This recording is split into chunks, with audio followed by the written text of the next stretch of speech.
Bonjour à tous les amis, j'espère vraiment que vous allez tous super bien. Nouvelle vidéo aujourd'hui, le pronostic des 8 matchs retour de la Ligue des Champions. On aura du coup à la fin de cette semaine, dès mercredi soir, les quarts de finalistes. On aura toutes les affiches des quarts de finale, donc ça va vraiment être sympa. Je vais vous présenter mes quarts de finalistes, donc vous donner mes pronostics, etc. Et donc forcément, qui va passer en quart de finale. On a 8 gros matchs, certains qui sont déjà quasiment pliés, voire déjà pliés pour certains, mais il y a quand même pas mal où il y a encore du suspense, donc franchement on espère qu'on aura droit à de très beaux matchs et de très beaux dénouements tout simplement. Donc voilà, j'espère que vraiment vous allez kiffer. Si c'est le cas, n'hésitez pas comme d'habitude à liker et à vous abonner et à me dire pourquoi pas en commentaire vos 8 pronostics, parce que franchement il y a de quoi se rendre dingue, tellement on pourrait réfléchir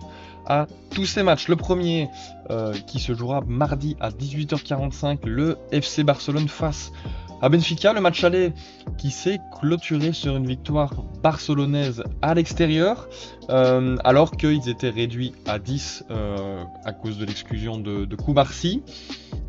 Donc ils se sont facilité la tâche au Portugal. Je pensais qu'avec le carton rouge, ils allaient peut-être, pourquoi pas, encaisser un ou deux buts et donc peut-être perdre le match et donc peut-être avoir, on ne sait jamais, un petit peu de doute, un petit peu de pression lors de ce match retour.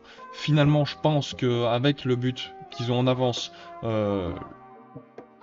acquis au Portugal, pardon, en Espagne, à Montjuic, ça devrait très bien se passer à domicile. Voilà, je vois pas trop comment le Barça peut se faire inquiéter par cette équipe du Benfica, à moins de peut-être deux cartons rouges cette fois-ci lors du match retour, parce que s'ils n'ont pas réussi, même si, ok, ils ont quand même réussi à un petit peu inquiéter le Barça et que Szczesny a dû s'employer à plusieurs reprises, d'ailleurs il a fait un très bon match, mais je pense que le Barça normalement devrait se qualifier sans trop de soucis. Peut-être une petite victoire 3-1. Voilà, ils ont de quoi. Oula, le pire 3, excusez-moi, le pire 3. Ils ont de quoi remplacer Koubarsi. Hein. Ils vont pouvoir faire aligner une charnière du coup Aurora, Inigo Martinez. Donc ça va, ils ont quand même des ressources sur le banc. Voilà, je pense qu'à 10 contre, enfin à 11 contre 11. Il ne devrait pas trop y avoir de soucis pour les hommes de Hansi Flick. Et donc, nouvelle qualification en quart de finale. Et on aura droit à cette équipe du FC Barcelone qui fait tellement plaisir à voir jouer. Même si, vous l'avez vu à mon avis ce week-end, il y a eu la mort de leur médecin de l'équipe. Donc c'est pour ça qu'ils n'ont pas joué ce week-end. Donc voilà, toutes mes condoléances et toutes mes pensées vont pour le club du FC Barcelone. Parce que ça ne doit pas être facile à vivre. Pour les joueurs notamment, parce que bah je sais pas si vous avez vu, mais en gros il a dîné juste avant avec, voilà, avec tout le staff, toute l'équipe, et puis il a fait une sieste avant le match et malheureusement il s'est éteint dans son sommeil. Et ouais, comme quoi ça fait relativiser aussi sur la vie. Donc voilà, on espère qu'ils arriveront à tirer le meilleur de cette malheureuse de ce fait tragique. Mais bon, voilà, on va repartir sur un petit peu des choses plus positives.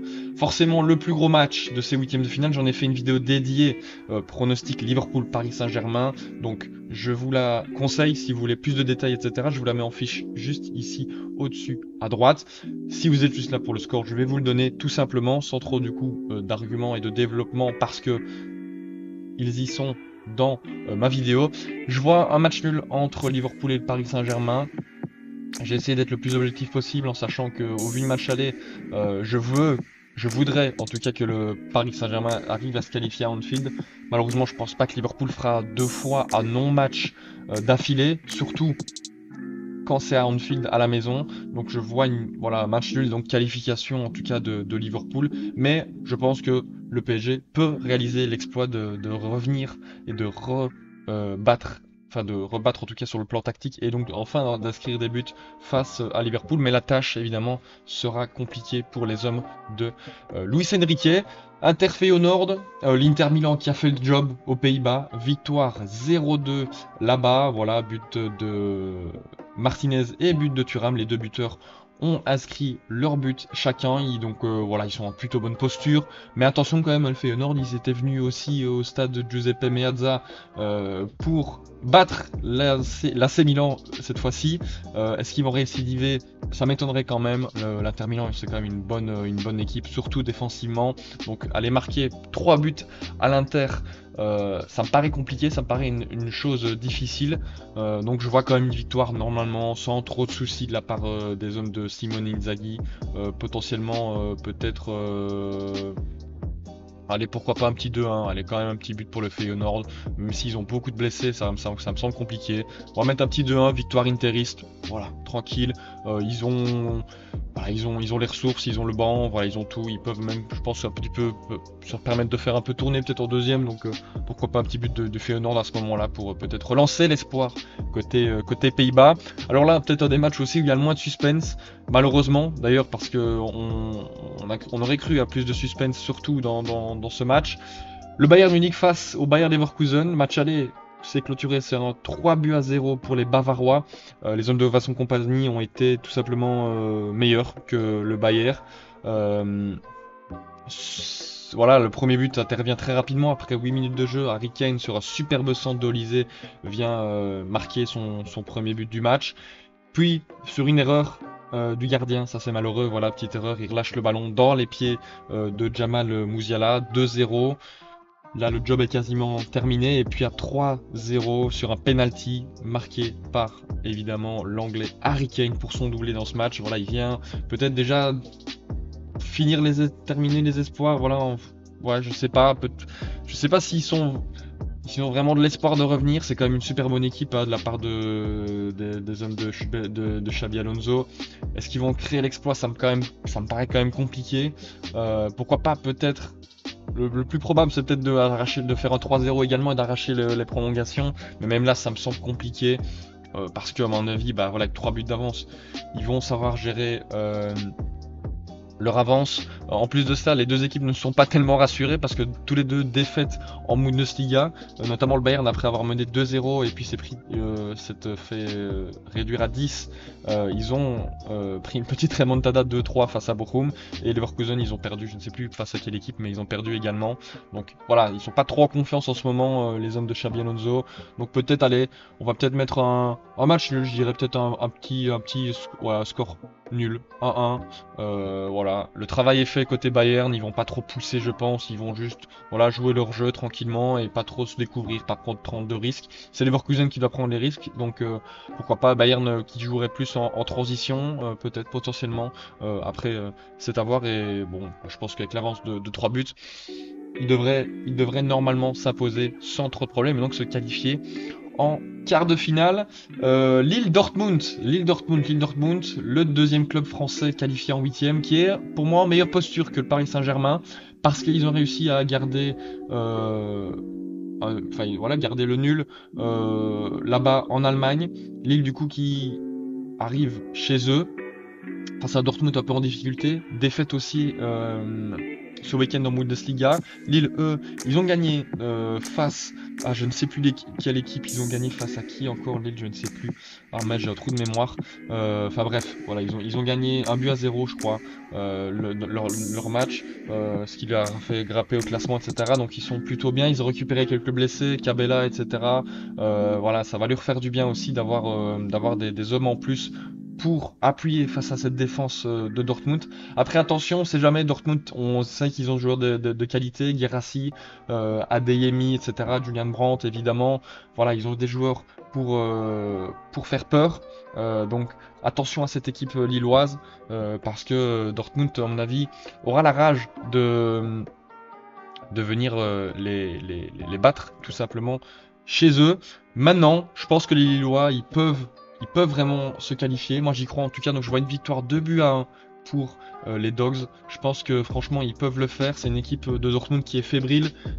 Lille qui a très bien joué, notamment le petit jeune qui a été très très bon, c'est Boadi je crois. Il me semble que c'est Boadi qui a été très très très bon. Je crois qu'il a été homme du match d'ailleurs, il me semble. Ouais franchement très bon au milieu de terrain. Il a 17 ans, il est très bon. Donc ils ont des jeunes joueurs, ils ont des joueurs d'expérience aussi. Ils ont un très bon buteur, Jonathan David, qui a fait une très bonne passe sur le but lillois. Pour Haraldsson aussi qui est en confiance pour les Lillois. Donc je pense que Lille devrait se qualifier et donc potentiellement en quart face au FC Barcelone. Là, la tâche sera un peu plus compliquée, voire beaucoup plus compliquée pour les Lillois. Aston Villa face au club de Bruges. Malheureusement, voilà, les Brugeois ont mieux joué qu'Aston Villa à l'aller. Malheureusement, le score ne reflète pas cette façon de jouer pour les Brugeois. Ils ont je m'attendais pas à ce qu'ils aient le ballon autant face à une équipe d'Aston Villa. J'ai trouvé un peu fébrile, on va pas se mentir, pas très.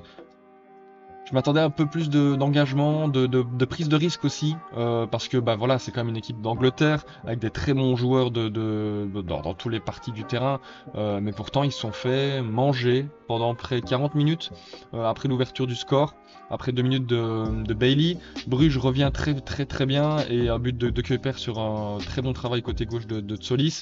Puis Bruges continue à pousser. Ils ont plusieurs occasions qui manquent de très peu d'entrée dedans, des très bons arrêts aussi de Emiliano Martinez, et puis finalement c'est eux qui sont punis en 5 minutes, un autogol puis un penalty concédé, et le score se porte à 1-3, et donc Aston Villa est dans une position très confortable. Malheureusement c'est pas la position qui arrange le plus le club de Bruges. Je pense qu'ils auraient préféré mener pour repartir mieux en contre comme ils l'avaient fait à l'Atalanta. Donc là j'ai très peu d'espoir pour les Brugeois, malgré le fait qu'ils aient très très bien joué le match aller. Je pense que Aston Villa devrait normalement s'imposer. En tout cas, ce serait un miracle pour la Belgique de manière générale.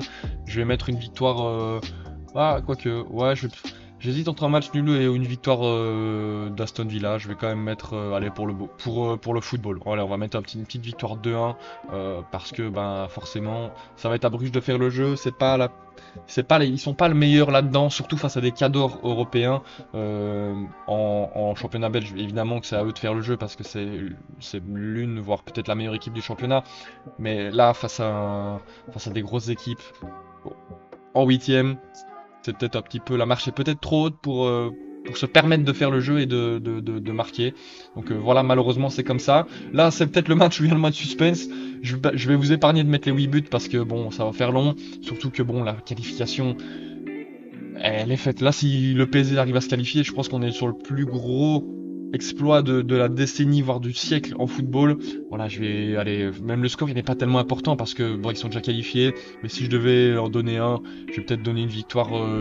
Allez, peut-être de 3-1, 3-1, 2-1. Je vais aller remettre 3-1. Voilà, tranquille. Je pense pas qu'ils vont se donner non plus à fond. Arsenal, ils ont pas très bien joué le week-end face à Manchester United. Ils auraient peut-être même dû perdre si Raya n'avait pas été extraordinaire à sortir 2 arrêts de classe mondiale. Et puis voilà, je pense que même pourtant ils en ont marqué 7 au PSV la semaine avant de jouer Manchester United. Là ils ont été beaucoup moins efficaces et beaucoup moins dangereux. Après il faut dire que c'est pas la même défense non plus, même si la défense de Manchester United n'est clairement pas la meilleure cette saison. Mais voilà, bon, on va pas non plus trop se prendre la tête avec ce score parce que de toute manière ils sont déjà qualifiés, les Gunners, et ils vont attendre forcément leur adversaire parce que ça se jouera entre l'Atlético de Madrid et le Real. Le Real qui s'est imposé au Santiago Bernabéu 2-1 dans un match pas extraordinaire. Franchement, c'était pas le grand Real Madrid, c'était pas non plus un grand Atlético. En plus, Simeone a fait des changements assez bizarres. Il a fait sortir des attaquants pour faire rentrer des milieux, puis des défenseurs à 20-10 minutes du terme. Les buts, ils arrivent grâce à des exploits individuels. Le premier, c'est Rodrigo sur une belle passe quand même de Valverde. Le deuxième, c'est Alvarez qui vient se la chercher tout seul. Et puis le troisième, c'est Brahim Diaz qui là aussi fait un travail individuel aussi très fort. Donc, est-ce qu'on va avoir droit à un même match? Je sais pas, j'espère pas en tout cas parce que c'était pas le match le plus divertissant et pas à la hauteur en tout cas de ce derby de Madrid quand même, hein. On s'attendait peut-être à mieux. Maintenant je pense que le Real avec le retour de Bellingham sera un peu meilleur dans la façon de garder le ballon et donc se procurer peut-être potentiellement plus d'occasions et être plus dangereux que juste des actions individuelles. Maintenant on verra bien parce que on sait jamais, cette équipe de l'Atlético aussi elle peut être un peu c'est un peu un serpent, ils abandonnent jamais non plus parce que forcément c'est l'ADN de Diego Simeone, c'est l'ADN des Colchoneros, c'est de jamais abandonné. Mais je sais pas s'ils sont vraiment si dangereux que peut-être ils l'étaient il y a encore si peu. Je les ai pas sentis dangereux en fait. Voilà, Courtois n'a pas trop dû s'employer, au Black non plus. Vous allez me dire c'est vrai. Donc voilà, je pense peut-être un match nul. Un match nul. Ouais, je vais mettre peut-être un 1-1, 2-2. Je pense pas que ça va aller. Ça m'étonnerait en fait que l'Atlético arrive à battre le Real, même si c'est possible parce qu'ils sont pas non plus dans leur saison. Ils sont pas non plus rassurés ce week-end par exemple, même s'ils ont gagné. Contrairement à l'Atlético qui a perdu, qui ont perdu face à l'Espagnol, je crois, ou Retafe, je ne sais plus. Le Real, ils ont gagné face au Real Vallecano sur encore une fois des actions individuelles, hein, notamment celui de Vinicius. Ok, superbe but. Mais je veux dire que ça, je sais pas si ça les rassure vraiment sur le fait d'une performance collective. Voilà, c'est comme ça que je l'exprimerai. Donc je vais mettre un match nul, pas des équipes en forme, des équipes qui vont devoir, si elles passent en cas de qualification, vont devoir élever leur niveau de jeu parce que ça va être Arsenal en face. Et là ce sera peut-être une autre paire de manches. En tout cas voilà, je pense qu'on a fait le tour, il me semble, je crois qu'on a fait tous les... Voilà, exactement, on a fait tous les matchs. Donc ce qui nous donnerait en quart de finale, Liverpool-Aston Villa d'un côté, avec le Real face à Arsenal du même côté, donc on aura quand même une demi-finale très belle dans tous les cas. Et puis côté droit aussi, le Barça face à Lille et le Bayern Munich face à l'Inter de Milan. Je sais plus exactement qui est à domicile, qui est à l'extérieur, qui reçoit, etc. Ça j'ai plus le détail, mais je crois que c'est ça, il me semble. Mais voilà, on verra bien. Et pire, c'est juste un petit changement à faire. Mais voilà, en tout cas les 8 qualifiés pour moi sont juste devant vos yeux. J'espère vraiment que vous avez kiffé les amis. C'était encore une fois un plaisir de vous tourner cette vidéo. Parler de football, parler de Ligue des Champions, c'est ce que j'aime, donc forcément ça fait toujours plaisir. J'espère voilà, que votre équipe se qualifiera si vous en supportez une parmi ces clubs-là. Et voilà, je vous dis à très bientôt pour une nouvelle vidéo. N'hésitez pas encore une fois comme d'habitude à liker, à vous abonner et me dire en commentaire vos pronostics. Voilà, c'était Bencher les amis. Ciao ciao.